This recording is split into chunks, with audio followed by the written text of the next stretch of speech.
And we're now joined here on the Irish Political Roundup with John McGuinness, Fianna Fáil TD. Looks like you'll be a Fianna Fáil TD again, John. Your vote has held up quite well despite the fact you're about 1,700 votes that you would have had in the northwest Kilkenny has now transferred across to North Tip. Yeah, well, 6,473 votes transferred over. And out of that vote going on past tallies, I might have got 1,700. So to hold the percentage of the vote at 14% is a great personal achievement. And the hold Fianna Fáil then for it to hold 36% or thereabouts, given that loss to the New Tipperary constituency, I think it's quite a good day here for the party, and quite a good day here for me. Absolutely, and three your three seats is very, very, very possible. I know you at back in 2020 you thought with the late Bobby Aylward it could have been achieved, but as you said, he got Malcolm Noonan got a very steady transfer from the left, so it's not as clear cut as people might think. No, but in 2020 you had Kathleen Funchion got 17,500 votes, and the strategy there was vote for Kathleen Funchion number one, vote left, stay left. And in fairness to those that put that proposition before the people, it worked. And Bobby Aylward then was pipped at the post and lost his seat in spite of polling very well in the beginning. So it's always a tricky business to win 3 seats out of 5. And I think that it's, I won't say it's on course this evening, but certainly with the transfers, none of us can predict what's going to happen the last 2 seats anyway. Absolutely. And when you were out knocking on doors, John, what were the big issues that were coming up? Well, the big issues were, the same as what's being reported nationally. You had housing and health, schools, the long lists for children to get assessed for care, and then the services not being there for them. And people, the underlying, I think, discussion that people were having about the election was the fact that we needed a stable government. And they looked at the outgoing government as offering that stability. And I think the affairs in the world with the wars and the election of Trump and the uncertainty of what he might do in terms of economic policies and how it might affect business in Ireland, I think that sort of wavered people towards considering the option again of Fianna Fáil and Fine Gael.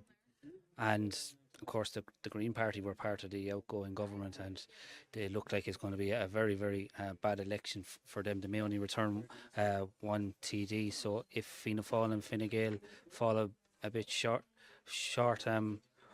who should be that third part of the puzzle? Well, you see, Fianna Fáil is, the prediction for Fianna Fáil is roughly 45 seats, and for Fine Gael they say 40. Now that brings them close to the number of 87. They're still going to need a third support from somewhere. Where that comes from depends on like-minded people, whoever they are, that are elected. So I presume that those that negotiate the programme for government will be looking at all of those options. But of course, those smaller parties will be looking at the Green Party and thinking, well, hang on, we're not going to go in there because we're going to be gobbled up in the next election. But parties tend to put the country first when it comes to putting a government together. And that's going to be their priority. So, depending on the makeup of it all, who the groupings are, I think that Fianna Fáil, Fine Gael and a grouping or a number of independents, maybe because of the fact that we're so close to 87, if it works out the way we're predicting, that would be the outcome. Okay, I'll now hand you over to my colleague Paidi Manning. Paidi. John, I said it to chap earlier. Ivan Yates predicted 3 seats for Kilkenny yesterday on the basis that Fianna Fáil had a better vote management strategy. What was the strategy? Get as many votes for yourself as you can. Damn right. Yeah. And I tell you, Ivan Yates should know that because he was in that position himself. In an election, people go out and they ask for the number one vote.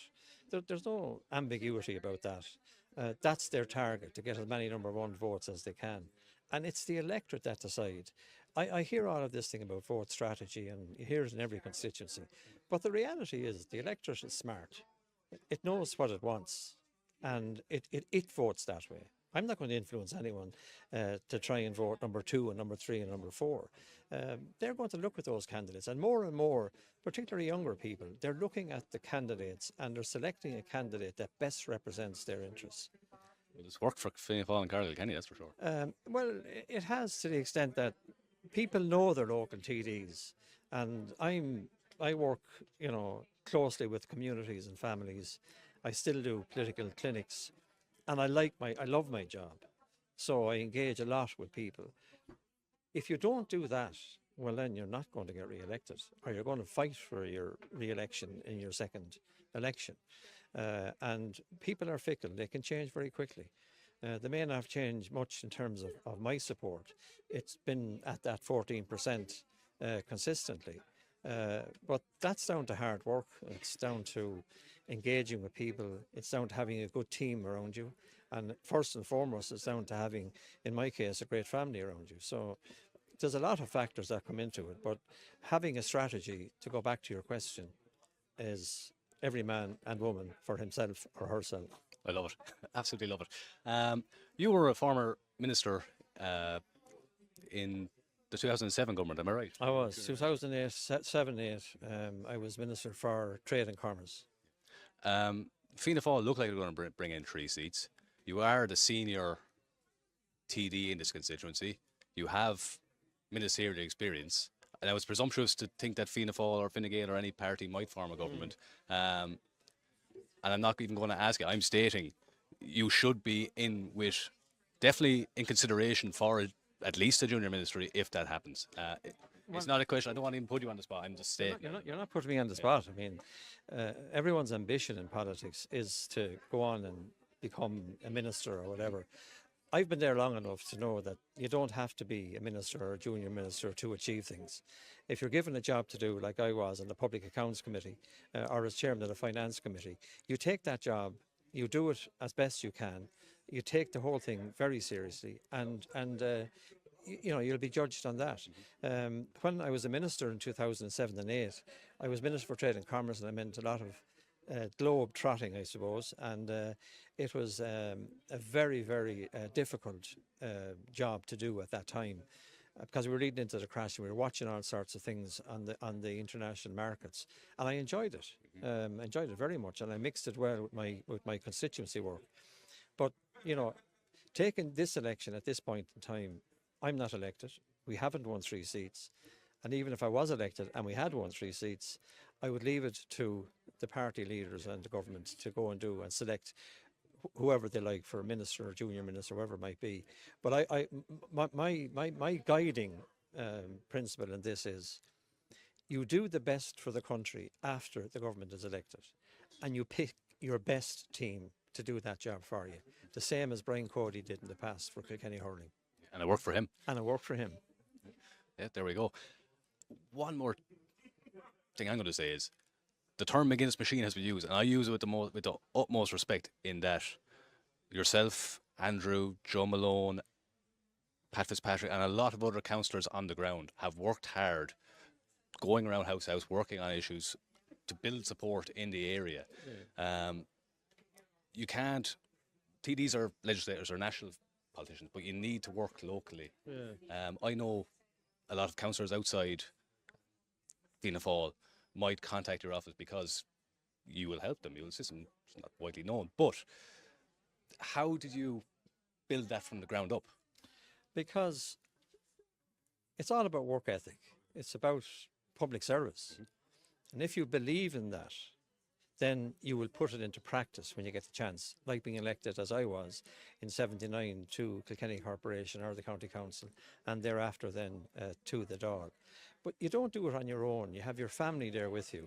And, my wife, Margaret, and the children and our relatives, they get together, they keep you going for the term of office that you're in.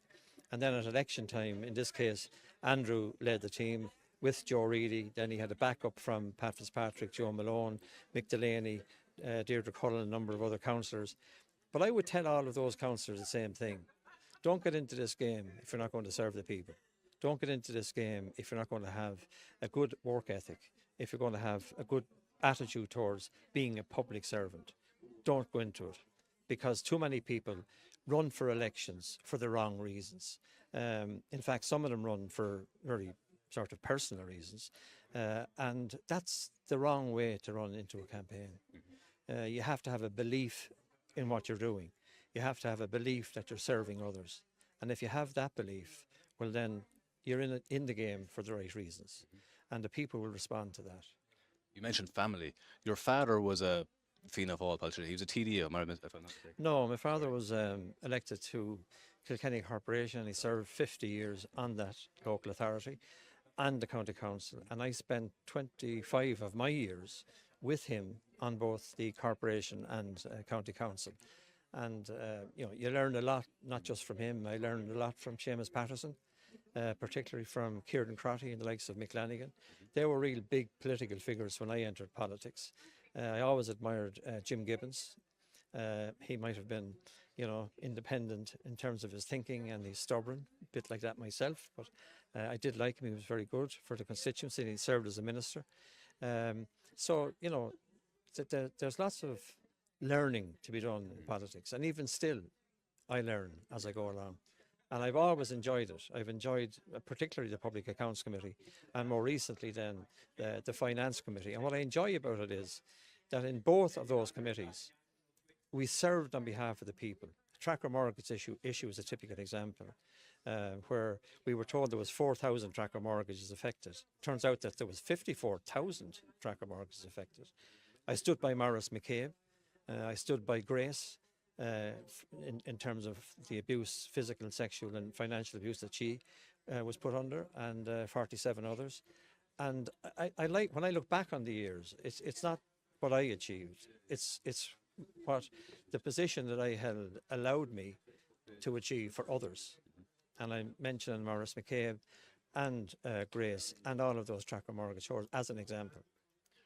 When you're mentioning them, I presume they're close to your heart, near and dear as an issue.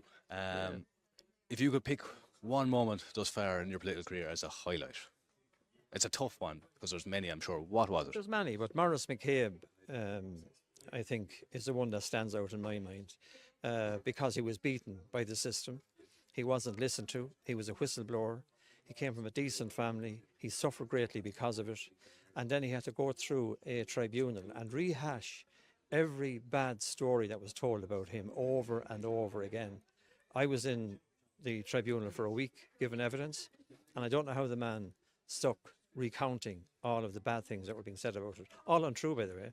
And he walked away from that tribunal, a free man, clean record and all of that. But I spoke to him sometime after that, and I was saddened by the fact that he still felt that his character was taken from him. And that saddened me. And that was the system, beating up a man. There's many other cases, like Shane O'Farrell, the chap that died on the side of the road, mowed down by a foreign national who was drunk or high on drugs, involved the guards as well. I like getting into stuff like that because it's all about justice for those that are being ignored and kicked about by the state. I have no more questions. I'll pass back to Paul. Thank you. I suppose, John, one final question. Yourself and your colleagues, when you're elected as legislators to our national parliament. But do you believe that if you weren't doing the work on the ground, having clinics, meeting people, that you would be a far less effective legislator? No, I'll tell you about that now. Doing clinics, talking to people, even people that disagree with you, between elections, and I go around canvassing during and between elections, it informs you. It tells you how they live, what they expect. It tells you how the state is treating them, good or bad. And then when legislation comes up in the door, you're informed as to their set of circumstances. And you can react to that by saying, hang on, that legislation doesn't cover the scenario that I just found in Carlow, Kilkenny. Now, on the clinic side of it, I love doing clinics. I love listening to people and understanding their difficulties. But the point I'm making to you is that doesn't in any way take from the time that I would put into my committee work in PSC or finance, or indeed studying legislation. I voted against some of the government legislation. In the recent referendum, I voted no and no. The government voted yes and yes. And I saw in that legislation how it was wrong. I didn't vote on the vulture fund issue because it was so bad. I decided not to vote at all on it. Now, people take issue with that, but there's aspects of a bill that's good and there's aspects then that's bad, and I just can't go with the bad bits. And I would say that in legislation, that the Dáil has to give far more time to teasing out legislation in the interest of having good legislation for people. And that's not happening, which is unfortunate. And is that down to the way the Dáil works, or to committees, or how would the Dáil be more effective in scrutinising legislation better? It's down to the committees. Like, the government frustrates committees as well. The Occupy Territories Bill is one of them. So they won't give permission for it to go ahead. They'll stall it in its process. So the legislature is not as independent as we think of government, and it should be. And government interfere too much in the progress of legislation. So I would like to see far more pre-legislative scrutiny of bills, particularly big bills. Like the finance bill was passed in a few hours, and normally we would take 3 days to tease out the problems that may arise from a finance bill. And when you have legal eagles on the outside of legislation, interpreting legislation, because it is the law, they'll surely come up and pick the holes in it. And I'd like to see us picking the holes in it before it becomes legislation. Well, John McGuinness, we wish you every success for the rest of the count, and thanks for taking the time to talk to Paidi and myself here on the Irish Political Roundup. You're welcome. Thanks, John. Thank you. Thanks, Paidi.